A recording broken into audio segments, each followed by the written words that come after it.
குருவின் ஆதிக்கத்தில் பிறந்த மீனராசி அன்பு நேர்கள் அனைவருக்கும் சில பல ஆண்டுகளாகவே நீங்கள் பலவிதமான சிக்கலில் சிக்கியிருப்பீங்க, பலவிதமான கஷ்டத்தை பார்த்துட்டு வந்திருப்பீங்க. உங்கள் வாழ்க்கையில் எப்படா நல்லது நடக்கும் அப்படின்னு காத்திருக்கக்கூடிய மீனராசி அன்பு நேர்கள் அனைவருக்கும் அடுத்தடுத்து வரக்கூடிய காலகட்டம் எப்படி இருக்க போகுது, என்ன மாதிரியான மாற்றம் தரப்போகுது, அது மட்டும் இல்லாமல் உங்களை சுற்றி என்னென்ன விதமான விஷயங்கள்லாம் நடக்க போகுது அப்படிங்கிறத பற்றி முன்கூட்டியே நான் உங்ககிட்ட ஷேர் பண்ணிக்க போகிறேன். ஸ்பெசிஃபிக்காக அந்த மீனராசிக்காரங்க என்ன மாதிரியான கடவுளை வணங்கணும், என்ன பரிகாரங்கள் பண்ணணும், மேலும் உங்களுடைய குணாதிசயங்கள் எப்படிப்பட்டவை, மற்றவங்களுடைய கண்ணுக்கு நீங்கள் எப்படி தெரிவிங்க அப்படிங்கிறத பற்றி தான் நான் இந்த பதிவின் மூலியமாக உங்கள்கிட்ட முழுமையாக ஷேர் பண்ணிக்க போகிறேன். இந்த பதிவில் சொல்லக்கூடிய எல்லா விஷயமும் கண்டிப்பாக உங்களுக்கு பயன் தரக்கூடிய விஷயமாக தான் இருக்கும். ஸோ வீடியோவை ஸ்கிப் பண்ணாமல் தொடர்ச்சியாக பாருங்கள். அது மட்டும் இல்லாமல் இதே மாதிரியான ஆன்மீகம் சார்ந்த வீடியோஸ் எல்லாம் நீங்கள் முழுசாக பார்த்து தெரிஞ்சுக்கணும் அப்படின்னு ஆசைப்பட்டேன். மறக்காமல் நம்மளுடைய சேனலை சப்ஸ்கிரைப் பண்ணிவிட்டு கீழே இருக்கும் பெல்லைக்கானையும் மறக்காமல் கிளிக் பண்ணுங்கள். அப்போ தான் நம்ம சேனலில் போடுற எல்லா வீடியோஸுமே நோட்டிஃபிகேஷனாக உங்கள்கிட்ட வரும். அது மட்டும் இல்லாமல் இதே மாதிரியான ஆன்மீகம் சார்ந்த வீடியோஸை பார்க்கணுன்னா மறக்காமல் நம்ம சேனலை சப்ஸ்கிரைப் பண்ணிக்கோங்க. ஸோ இப்போ வாங்க நம்ம வீடியோக்குள்ளே போய் ஃபஸ்ட்டு இவங்களுடைய குணாதிசயங்கள் எப்படிப்பட்டவ அப்படிங்கிறத பார்க்கலாம். மீனராசிக்காரங்க அப்படிங்கிறவங்க குருவின் ஆதிக்கத்தில் பிறந்தவங்க. அடுத்தவங்களுக்கு ஒரு கஷ்டம் அப்படின்னா முதல்ல ஓடி போய் உதவி செய்யக்கூடிய ஒரு நபர்னு எடுத்துக்கிட்டால் அது கண்டிப்பாக அந்த மீனராசியில் பிறந்தவங்களாக மட்டும்தான் இருக்க முடியும் அப்படின்னு அடித்து சொல்லுவேங்க. அப்படி உதவியை பெற்றுக்கொண்டவங்க பின்னாடி இவங்களை உதாசனம் மட்டும் பண்ணிட்டு போயிட்டாங்க அப்படின்னா அதை பற்றியும் இவங்க கொஞ்சம் கூட, அதாவது 1% கூட கவலையே பட மாட்டாங்க. மீண்டும் அவங்களுக்கு ஏதாவது ஒரு பிரச்சனைனா ஓடி போய் உதவி செய்வாங்க. இது மற்ற எந்த ராசிக்கும் இல்லாத ஒரு சிறப்பம்சமாக இந்த மீன ராசியில் பார்க்கப்படுது. 12 ராசிகளில் நிறைவான ராசியாக மீன ராசி வருது.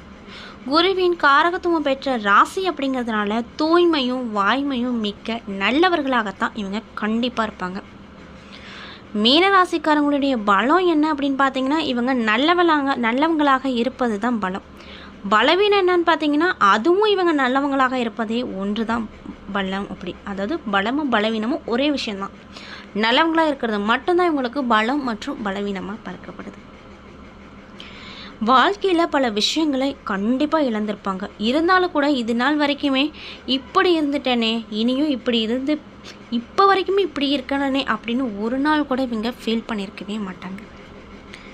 மீனராசிக்காரங்க தன்னுடைய நண்பர்கள் உறவினர்களுக்கு உதவிக்கென்றே பிறந்தவங்க. யார் எந்த நேரத்தில் என்ன உதவி கேட்டாலும் உடனே போய் செஞ்சுருவாங்க. அதாவது ஒரு 12 ராசிலையும் உதவி கேட்டால் உடனே செய்யக்கூடிய ஒரு மனப்பக்குவம் இந்த மீனராசிக்கு மட்டும்தான் இருக்குது. மாணவிகளின் கல்விக்கு உதவுவாங்க. பெரும்பாலும் மீனராசிக்காரர்களாக தான் இருப்பாங்க. மனசாட்சிக்கு ரொம்ப கட்டுப்பட்டு இருப்பாங்க. ஆசிரியர், யோகா மாஸ்டர், ஆன்மீக சொற்பொழிவாளர்கள் பலரும் மீனராசியில் சேர்ந்தவங்களாக தான் இருக்க முடியும் அப்படின்னு சொல்லப்படுது. அது மட்டும் இல்லாமல் கலைத்துறையில் பொறுத்த வரைக்கும் திரை ஆசிரியர், கேமராமேன் போன்ற பின்னணியில் இருந்து வெற்றி பெறுவாங்க. மீனராசிக்காரங்க வணங்க வேண்டிய தெய்வம் யாருன்னு பார்த்தீங்கன்னா சிவபெருமான் மற்றும் தட்சிணாமூர்த்தி. இந்த இரு கடவுளையும் நீங்கள் விரதம் இருந்து வேண்டி வந்தீங்க, அட்லீஸ்ட் மாதத்துக்கு ஒரு டைம் கோவிலுக்கு போயிட்டு வந்துட்டு இருந்தீங்கன்னாவே உங்களுக்கு நல்ல பலன் கண்கூட உங்களால் பார்க்க முடியும். ஸோ இந்த பதிவை மீனராசிக்காரங்க பார்க்குறீங்கன்னா கண்டிப்பாக இந்த விஷயத்தை செய்யுங்க. நல்ல பலன் நிச்சயமாக உங்களுக்கு அந்த கடவுள் தருவாங்க. மேலும் உங்கள் ராசிக்கான அடிப்படையில் பார்க்கும்போது உங்களுக்கு ஏற்ற நிறம் மஞ்சள். மேலும் நீங்கள் 27 வயசில் இருந்து முன்னேறி 40 வயசுக்குள்ளே வீடு, மனைவி, மக்கள் என செட்டில் ஆயிடுவீங்க. அது மட்டும் இல்லாமல் நம்ம மட்டும் நல்லா இருந்தால் போதாது, நம்மளை சுற்றி இருக்கவங்க நம்மளை விட நல்லா இருக்கணும், டாப்பில் இருக்கணும் அப்படின்னு நீங்கள் ரொம்ப ஆசைப்படுவீங்க. அதற்கேற்றாற் போல் அவங்களுக்கு பல விதமான உதவியை செஞ்சுட்டு ஏமாளியாக ஒரு ஓரமாக நிற்பீங்க. உங்களுக்கு அடுத்தடுத்து வரக்கூடிய காலம் எப்படி இருக்கும்? இது வரைக்குமே கஷ்டத்தை மட்டுமே பார்த்துட்டு இருந்த உங்களுக்கு அடுத்தடுத்து வரக்கூடிய காலகட்டமாவது நன்மை தருமா? எந்த விஷயத்தில் நன்மை தரும், எந்த விஷயத்தில் தீமை தரும் அப்படிங்கிறத பற்றி தான் நான் உங்கள்கிட்ட இந்த பதிவில் முழுமையாக சொல்லி ஷேர் பண்ணிக்க போகிறேன். இந்த பதிவில் சொல்லக்கூடிய எல்லா விஷயமும் மீனராசிக்காரங்களுக்கு ரொம்ப பயன் தரக்கூடிய விஷயமாக தான் இருக்கும். ஸோ வீடியோவை ஸ்கிப் பண்ணாமல் பாருங்கள். மேலும் மீனராசிக்காரங்க யாராவது இந்த பதிவை பார்க்குறீங்க அப்படின்னா, நான் சொன்ன விஷயம்லாம் உங்களுக்கு மேட்சாக இருந்துச்சுன்னா நம்மளுடைய கமெண்ட் பாக்ஸில் உண்மை அப்படின்னு சொல்லி மறக்காமல் பதிவிடுங்க. ஸோ இப்போ வாங்க நம்ம மீனராசிக்காரங்களுக்கு அடுத்தடுத்து நடக்கக்கூடிய விஷயங்கள்லாம் என்ன அப்படிங்கிறத பற்றி தெளிவாக பார்த்து தெரிஞ்சுக்கலாம். மீன ராசியில் என்னென்ன நட்சத்திரங்கள் இருக்குது அப்படின்னு பார்த்தீங்கன்னா, பூரட்டாதி 4ஆம் பாதம், உத்திரட்டாதி, ரேவதி அப்படின்ற 3 நட்சத்திரம் இருக்குது. கிரக நிலையை ஆராய்ஞ்சு பார்க்கும்போது ராசியில் சனி பகவான், தனவாக்கு குடும்பஸ்தானத்தில் செவ்வாய் பகவான், தைரிய வீரிய ஸ்தானத்தில் சூரிய பகவான், சுகஸ்தானத்தில் புதன் மற்றும் சுக்கிரன் கூட்டணியில் இருக்காங்க. பஞ்சம பூர்வ புண்ணிய ஸ்தானத்தில் குரு, ரணருண ரோகஸ்தானத்தில் கேது, அயனசைன போகஸ்தானத்தில் ராகு என கிரக நிலைகள் அமைஞ்சிருக்கு. இதனால் உங்களுக்கு என்ன மாதிரியான பலன் கிடைக்கும் அப்படின்னு பார்த்தீங்கன்னா, தொழில் மற்றும் வியாபாரத்தில் நீங்கள் எதிர்பார்த்த லாபத்தை பெற கடினமாக பணியாற்ற வேண்டும். இரவு பகல் பார்க்காம, நேரங்காலம் பார்க்காம கடினமாக உழைச்சா மட்டுமே நீங்கள் எந்த அளவுக்கு எதிர்பார்க்குறீங்களோ அந்த அளவுக்கு வருமானம் கிடைக்கும். புதிய ஆர்டர்கள் கிடைப்பதில் தாமதம் கிடைக்கும். இதனால் கொஞ்சம் வருத்தமாக இருப்பீங்க. உத்தியோகத்தில் இருப்பவங்களுக்கு கூடுதலாக உழைக்க வேண்டிய நிலை வருங்க. முயற்சிகள் அப்படிங்கிறது எதிர்பார்த்த பலனை தராமல் போகலாம். அதனால் கவலைப்படாதீங்க. சும்மா கொஞ்ச நாளைக்கு மட்டும்தான் கிரகங்களுடைய மாற்றம் நடைபெறும். அதுக்கப்புறம் கண்டிப்பாக உங்களுக்கு நல்லதே நடக்கும். வீண் அலைச்சல் அப்படிங்கிறது உண்டாகும். மேலும் குடும்பத்தில் இருப்பவங்க உங்கள் ஆலோசனை செய்யாமல் தானாகவே எந்த ஒரு முடிவுனாலும் செய்வாங்க. இதை கேட்டு மனம் உங்களுக்கு வருத்தப்படும். கணவன் மனைவிக்கிடையே வீண் வாக்குவாதங்கள் வரும்.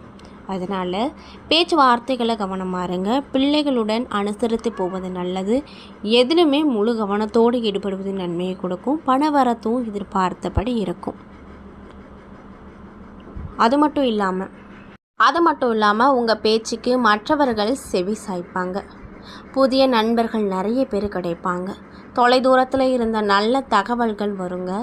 தொழில் வியாபாரத்தில் முன்னேற்றத்தை பார்ப்பீங்க. லாபம் அதிகமாக கூடும். பழைய பாக்கிகள் வசூலாகும். உத்தியோகத்தில் இருப்பவங்களுக்கு திறமைக்கேற்ப எதையும் செய்து முடித்து பாராட்டப்படுவீங்க. குடும்பத்தில் குதூகலம் கிடைக்கும். வாகனம் வாங்குவது அல்லது புதுப்பிக்கும் பணியில் ஈடுபடுவீங்க. பயணங்கள் மூலமாக சாதகமான பலனை பார்ப்பீங்க. குடும்பத்தில் சுப காரியங்கள் கண்டிப்பாக நடக்கும். எந்த ஒரு தடையும் இல்லாமல் சீக்கிரமாக நடக்கும். பெண்களுக்கு உங்களது வார்த்தைகளுக்கு மதிப்பு கூடும். கலைத்துறையில் இருக்கக்கூடியவங்களுக்கு பாதுகாப்பு ரொம்ப அவசியம். பொருள் வரவில் குறைவு ஏற்பட வாய்ப்பில்லை. அரசியல் துறையில் இருக்கக்கூடியவங்களுக்கு உறுதியும் துணிவும் நிறைந்திருக்கும். அது மட்டும் இல்லாமல் மாணவர்களுக்கு கல்வியில் திறமை அதிகரிக்கும். உங்களது செயலுக்கு பாராட்டு கிடைக்கும். மனதில் தைரியம் கூடும். மேலும் நீங்கள் இந்த காலகட்டத்தில் எல்லா விஷயத்துலையுமே ரொம்ப கவனமாக இருக்கணும்.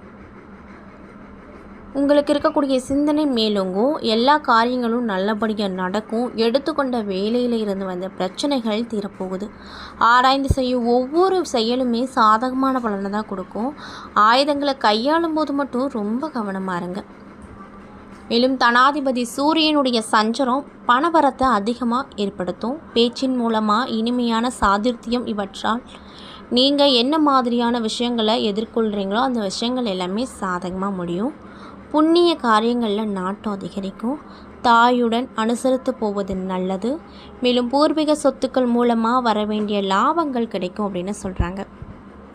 மேலும் நீங்கள் என்ன மாதிரியான விஷயங்களை பரிகாரங்கள் மாதிரி பண்ணணும்னு பார்த்தீங்கன்னா, தட்சிணாமூர்த்தியை வணங்குவதும் வயதானவர்களுக்கு உதவி செய்வதும் எல்லா நன்மைகளும் உங்களுக்கு பெற்றுக் கொடுக்கும். மட்டும் இல்லாமல் செல்வ சேர்க்கையும் உண்டாகும். ஸோ இந்த பதிவு மீன ராசிக்காரங்க பார்க்குறீங்கன்னா கண்டிப்பாக இந்த விஷயத்தை பரிகாரங்கள் மாதிரி பண்ணுங்கள். நல்ல பலனே உங்களுக்கு கிடைக்கும். உங்களுக்கு இந்த காலகட்டத்தில் பணவரவு அப்படிங்கிறது ஓரளவு உங்களுக்கு நிம்மதியை கொடுக்கும் வகையில் மட்டும்தான் இருக்கும். வீண் செலவுகள் எதுவும் வராது. விலகி சென்ற உறவினர்கள் உங்களை புரிந்துட்டு திரும்பவும் உதவி கேட்டு வருவாங்க. அந்த உதவியும் எந்த ஒரு தயக்கமும் இல்லாமல் நீங்கள் செஞ்சு கொடுப்பீங்க. திருமண முயற்சியில் ஏதாவது பண்ணிகிட்ருக்கீங்கன்னா அதில் சாதகமான முடிவு கிடைக்கும். தந்தை வழிகளை எதிர்பார்த்த காரியங்கள் முடிவது தாமதமாகும்.